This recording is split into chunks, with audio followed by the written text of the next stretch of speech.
प्रश्न है संख्याएं 6, संख्या 72 और 120 की अभाज्य गुणनखंड विधि से एचसीएफ और एलसीएम ज्ञात करना है। तो चलिए हल कर लेते हैं। सर्वप्रथम हम करते हैं गुणनखंड। 6 के गुणनखंड करेंगे तो चूंकि ये सम संख्या है तो 2 का भाग जाएगा, 2 तिया 6 और फिर 3 में 3 का ही जाएगा, 3 एकम 3। ये हो गए इसके गुणनखंड। अब करते हैं अपन 72 के गुणनखंड। 72 72, ये चूंकि यह भी एक सम संख्या है तो 2 का भाग जाएगा, 2 तिया 6 आया 3 बार में, आए 6 थे 7 तो यहाँ 1 बचेगा तो 12 हो जाएंगे, 2 छंग 12, पुनः 2 का भाग जाएगा, 2 एकम 2 आए 2 थे 3 1 बचेगा तो यहाँ पर 16 हो जाएंगे, 2 अठी 16, फिर 2 से भाग जाएगा, 2 नम 18, फिर 2 से जाएगा नहीं जाएगा, सीधा 3 का जाएगा, 3 एकम 3 3 तिया 9 9 आया 3 बार में और 3 में 3 का 3 एकम 3। ये हो गए गुणनखंड।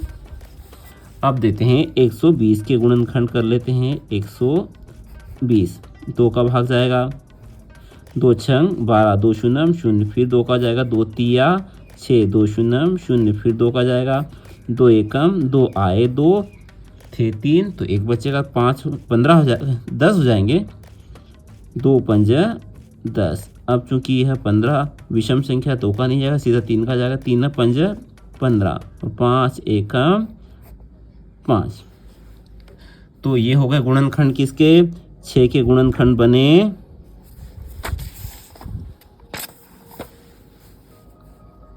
2 गुणित 3।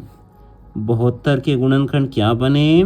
2 गुणित 2 गुणित 2 गुणित 3 गुणित 3।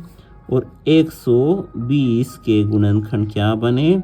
2 गुणित 2 गुणित 2 गुणित 3 गुणित 5। ठीक है, गुणनखंड हो गए। अब इनका हम देख लेते हैं एलसीएम।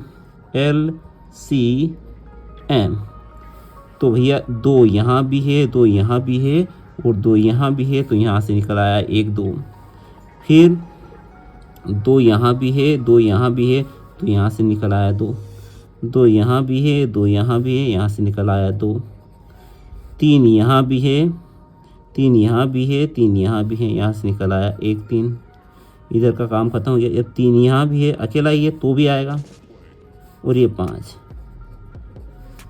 जोड़े में वो भी आएंगे और अकेले हैं वो भी आएंगे।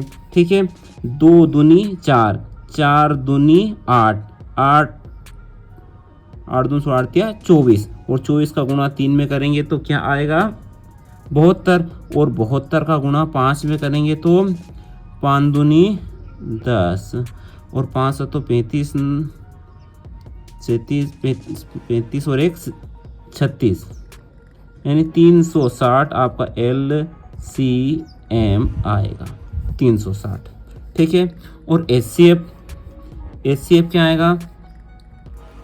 HCF ऐसी संख्या जो सभी जगह उपस्थित हो। तो 2 यहाँ भी है, 2 यहाँ भी है, यहाँ भी है, तो एक तो 2 हो गया।